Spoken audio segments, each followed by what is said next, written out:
Alléluia. Les servants de Dieu, Priscille du Canada, Tabitha du Canada, elles vont se lever. Alléluia. Elles vont se tenir debout.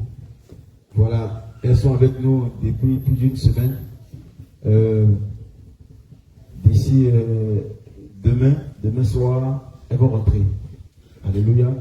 Voilà. Je ne sais pas si elles ont un mot à dire à l'Assemblée. Voilà. Pour le passage, pour le séjour ici.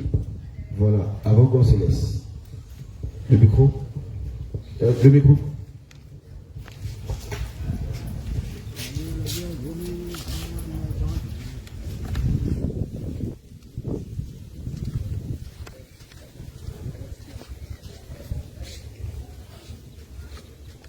Shalom, shalom. Le Seigneur.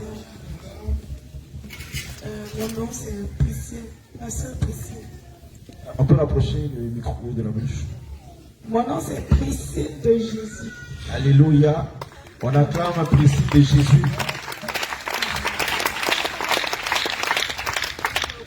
Je vais profiter par là pour présenter la soeur Tabitha. C'est ma compagnon de service dans le Seigneur. Donc, je peux dire que la grande partie de ma conversion, le Seigneur est passé par elle pour m'amener à lui. Acclame le Seigneur. Et depuis lors, nous sommes devenus des inséparables. Je vais donner un premier témoignage de ce qui s'est passé, ce qui a tout déclenché. J'étais coiffeuse autrefois, quand j'étais sans Christ. Donc j'étais vraiment coiffeuse de Jézabel, j'avais un salon de coiffure. Et puis je suis allée chez ma soeur pour lui faire une coiffure. Je suis allée avec ma petite qui s'appelle Gloire. Et puis à son cou, j'avais mis une chaîne avec la croix. Et j'ai fini de coiffer la soeur, je suis retournée à la maison. Et puis la nuit, le Seigneur lui a donné un message pour moi. Et elle ne savait pas comment faire pour me le dire parce qu'elle ne voulait vraiment pas de résistance. Donc, elle a fait un petit message qu'elle m'a envoyé par téléphone sur WhatsApp. Et puis, quand j'ai lu le message, bien aimé, sincèrement, j'ai voulu raisonner.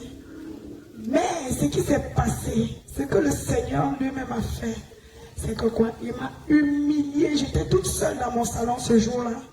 Et puis, c'est comme si on m'avait mis au milieu d'un stade. Et puis, tout le monde m'humiliait.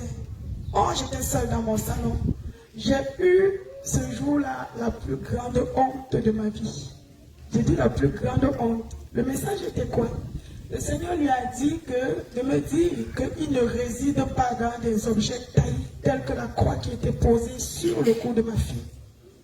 Et puis quand j'ai lu le message, j'ai voulu dire en moi-même que, oh non, je le mets juste pour le mettre. Mais lui qui connaît la vérité, lui qui est la vérité, il savait pourquoi je l'ai mis. La raison pour laquelle il m'a humilié. Tellement je me suis sentie humiliée que j'ai même guetté de par la fenêtre pour voir si quelqu'un m'observait vraiment. Oh, j'étais seule à la maison. Et depuis ce jour-là, ça a fait comme un déclic dans mon cœur. Comme on dit, le Seigneur dit, l'obéissance vaut mieux que le sacrifice. Je me suis laissé séduire par l'obéissance de Christ.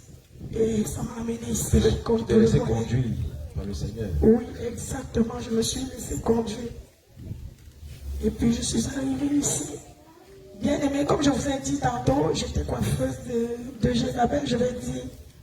Et cette coiffure-là, c'est ça qui nourrissait toute ma famille. Je n'avais jamais travaillé pour quelqu'un depuis que j'étais arrivée au Canada. Mais à cause de ça, il fallait que j'abandonne la coiffure. Et je n'avais pas de verset biblique pour soutenir le fait qu'il fallait que j'abandonne la coiffure. Mais à cause de l'amour que j'avais pour Jésus, et parce qu'il savait qu'avant que je me sois formée dans le sein de ma mère, il me connaissait. Une servante de Dieu auprès de Il a mis en moi ce découragement. Donc, fait que quand les clients venaient, c'est moi qui décourageais le client de se coiffer. Comme ça là, je ne savais pas pourquoi. Le dégoût est venu et puis j'ai abandonné la coiffure sans soutien biblique. Je suis partie. Et un jour, il était 15 heures, je causais avec la soeur Tabitha, je lui ai dit, j'ai abandonné la coiffure, mais je n'ai rien pour me défendre. Je n'ai rien pour me défendre, je n'ai rien pour convaincre les uns et les autres Que vais-je faire? Elle me dit, Carole, il faut... À ce moment-là, je m'appelais encore Carole. Elle me dit, il faut que tu invoques le Seigneur, lui qui t'a appelé. Puis il va se révéler. C'est un Dieu que quand tu le cherches, tu le trouves. Elle était déjà dans le réveil. Même si ce n'était pas ça. Même moi, je n'étais pas encore dans le réveil. Et puis, quand on a fini de converser, je suis retournée dans ma chambre et puis j'ai coulé les larmes, sincèrement. J'ai dit à Dieu, Seigneur, tu m'as appelé. Tu m'as demandé de quitter le monde. Tu m'as même séparé de tous les gens qui m'entouraient. Tu m'as amené loin parce que ça avait créé un bouleversement dans ma vie. J'ai même déménagé. Je suis partie vraiment loin. Là où, si quelqu'un vient là-bas me visiter, qui me connaissait auparavant, il va dire vraiment, tout ce qui est arrivé dans ta vie, c'est vraiment la main de Dieu. Et puis je pleurais, je disais, Seigneur, tu m'as amené ici, mais je ne comprends pas, il faut que tu te révèles à moi. Et le même soir, oh, lui qui est bon, le Seigneur qui est merveilleux, qui est magnifique, il m'a enseigné ce jour-là sur les bijoux. Il ne m'a pas donné le verset biblique sur les cheveux, mais sur les bijoux. Ce jour-là, il a débouché mes oreilles. Et quand le frère Paul a lu l'évangile, le Seigneur m'a donné la révélation. Je disais, oh Seigneur, elle peut vous dire ce jour-là, j'ai pleuré de toutes mes forces. J'ai pleuré, j'ai dit, Seigneur, tu es celui-là qui n'abandonne pas un de tes enfants. Donc, bien-aimé, pour que je vienne même, comme je suis venu pour ma délivrance, ça n'a pas été du tout facile. Malgré que j'aimais le Seigneur, il y avait la résistance en moi. Il y avait la résistance en moi. C'est à cause d'elle toujours que j'ai dépêché mon voyage. Elle m'a dit, ça fait longtemps que je suis en Afrique, mais je n'aimerais pas retourner sans aller à Bassam. Il faut que tu viennes, ma soeur, il faut que tu viennes. Laisse le travail, viens et amène-moi à Abidjan.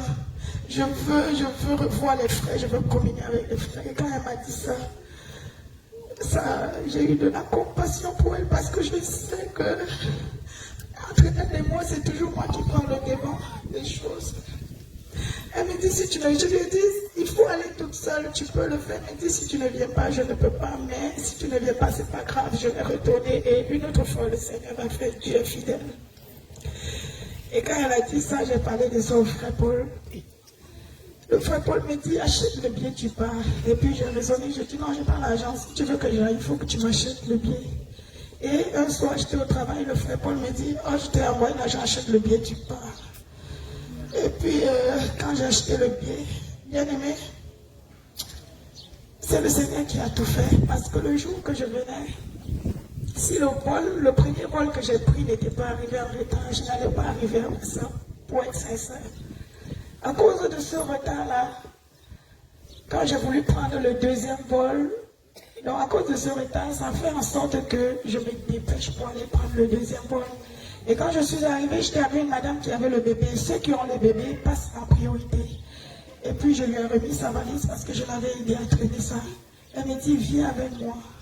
Or, il y avait au moins 50 personnes qui faisaient la ligne pour attendre qu'on les enregistre pour qu'ils entrent. J'ai suivi la madame, fait que nous sommes passés à la place business pour entrer dans le vol.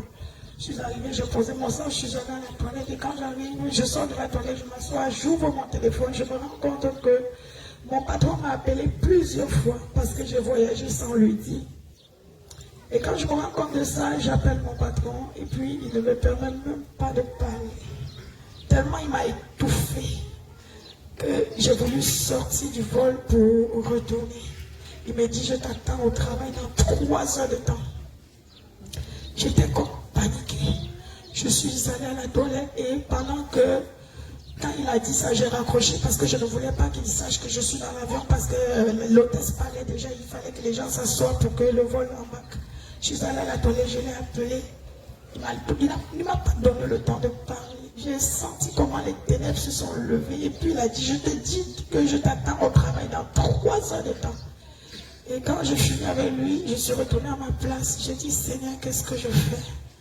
Et quand je regardais l'hôtesse, tout était déjà prêt. Donc les gens avaient déjà embarqué, donc c'était fini. Pour moi, je ne pouvais plus rentrer. Or, si les gens n'avaient pas embarqué, je descendais, je rentrais. Et quand je suis arrivée à Abidjan, le lendemain, il m'a envoyé une lettre de licenciement. Donc, pour montrer comment c'était terrible l'oppression. Mais comme Dieu est Dieu, moi je reste attachée à lui, pas parce que quelqu'un m'a parlé de lui, mais parce que je sais ce qu'il a fait dans ma vie. Donc, bien aimé dans le Seigneur, je suis arrivée vraiment. Ce que nous on a l'habitude de voir à la télévision et avaler la salive, je vais m'exprimer sur ce thème. Je l'ai vécu ici et je me suis sentie vraiment bénie. Bénie par l'amour que les frères et sœurs distillent, bénie par l'accueil que j'ai eu chez l'homme de Dieu, bénie par vraiment tout ce que j'ai eu à vivre, l'amour qui ne se dit pas, qui ne se vit pas partout, qui est vraiment particulier dans une simplicité sans pareil. Donc je donne gloire à Jésus, notre Seigneur et Sauveur Jésus-Christ, celui-là qui sait toutes choses et qui avait tout préparé. Et bien aimé, pour vous dire comment le monde des ténèbres fonctionne, quand j'ai fini avec ma délivrance, il y a quelqu'un qui a voulu me faire douter de ma délivrance, que je n'avais pas, que ce n'était pas complet. Je ne vais pas dire son nom, mais je le garde pour moi. Donc, nous avons Jésus. Le Jésus, là, ce n'est pas un homme de chair, ce n'est pas un homme de sang, il est Dieu. Bien aimé, ce que tu as entendu, ce que le Seigneur t'a révélé, ne le prends pas à tâtons. Ne le sous-estime pas, ne doute pas, ne laisse pas la peur prendre le dessus de ça. Attache-toi à Jésus. Ne t'attache pas à l'homme de Dieu, ce n'est pas lui qui fait le travail, c'est le Saint-Esprit. Attachons-nous à lui et rien qu'à lui. Je dis ça parce que j'ai vu quelqu'un qui a voulu me décourager dans ma foi, mais étant donné qu'il ne peut pas, parce que je suis déjà affermie par la grâce de Dieu. Donc c'est la raison pour laquelle je dis ça. Et puis, j'aimerais aussi vous dire que nous qui sommes au Canada, vraiment, nous vous envions beaucoup. Nous vous envions beaucoup parce que si vous voyez comment nous on fait le culte, c'est dans notre salon que nous faisons le culte.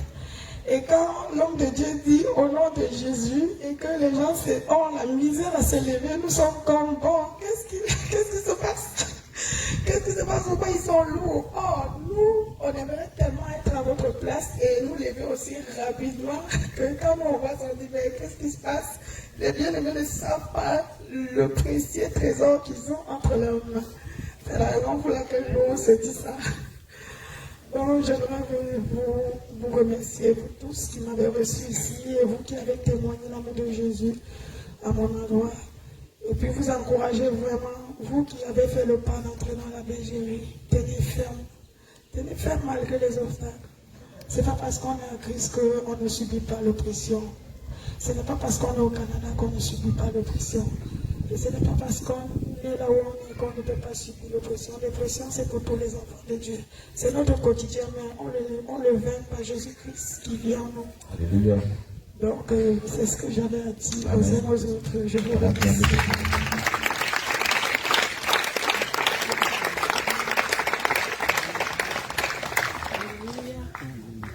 Rapproche le micro. Alléluia. Amen. Gloire à Jésus. Rapproche le micro. Gloire à Jésus. Amen. Je bénis le Seigneur tout simplement. Je n'ai vraiment pas les mots. Je pourrais dire que c'est déjà un chemin tout tracé. Alléluia. Dieu savait toutes choses. Il savait finalement qu'on allait retrouver le chemin. Le chemin étroit. Le chemin que peu trouvent. Amen. Dans sa grâce, il nous a compté parmi ce peu. Amen. Je ne veux plus trop parler par rapport à ma soeur. Le Seigneur nous a unis. On ne savait pas là où il nous emmenait. J'ai fait sa connaissance par le biais de mon mari qui était déjà au Canada. Donc quand je suis venue, j'étais un peu comme dépaysée. J'attendais l'année scolaire et tout. Et il m'a dit, j'ai fait la connaissance d'une amie, Carole. Elle s'appelait Carole autrefois, Priscille aujourd'hui.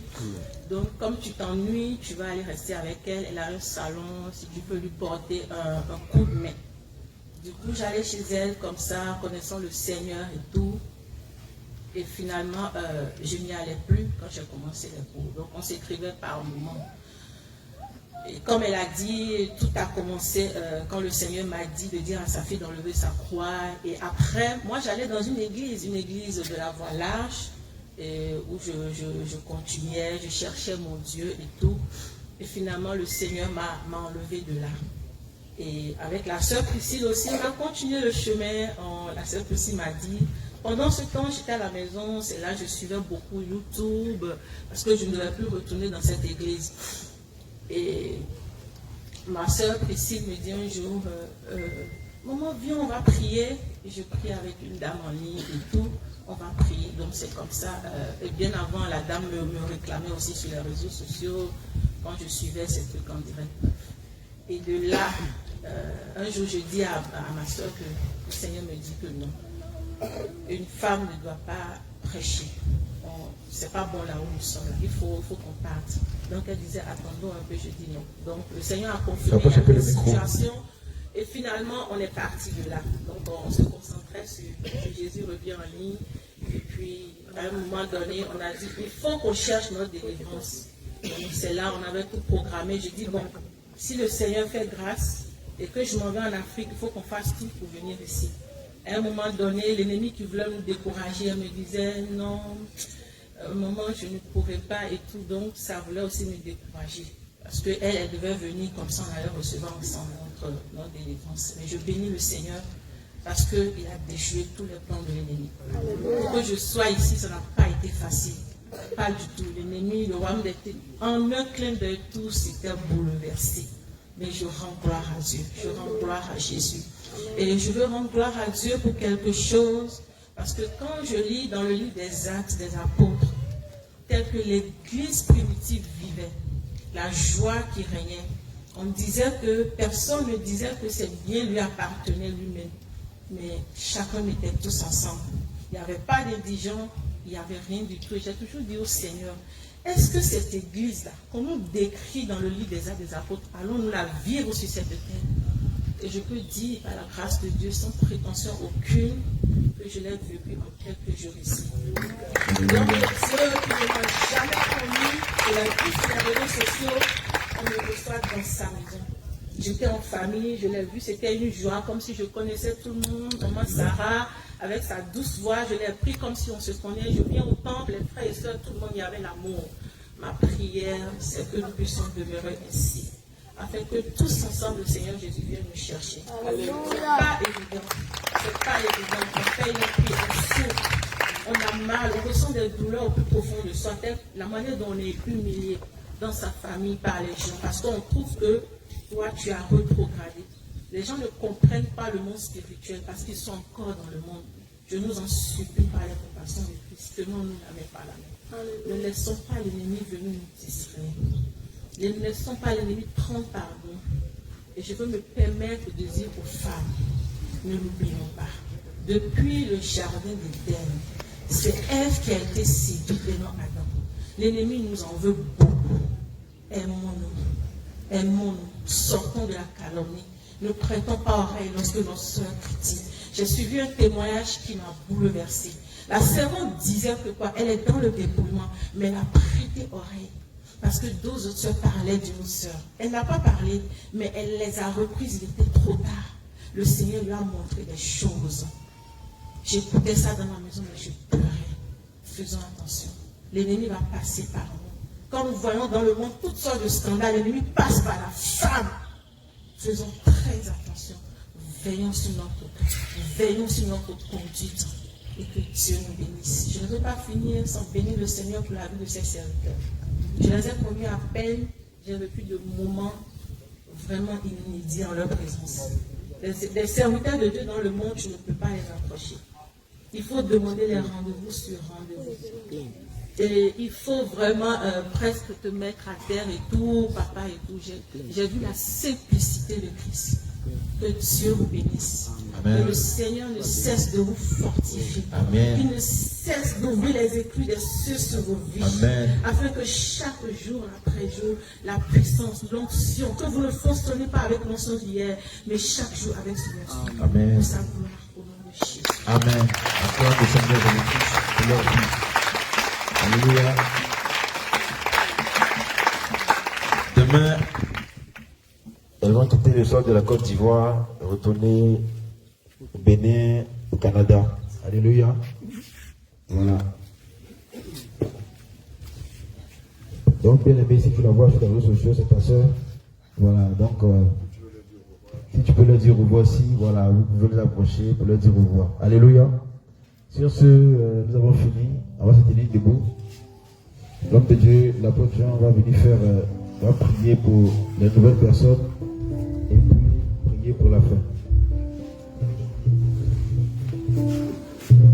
On va ouvrir les mains en signe de recevoir.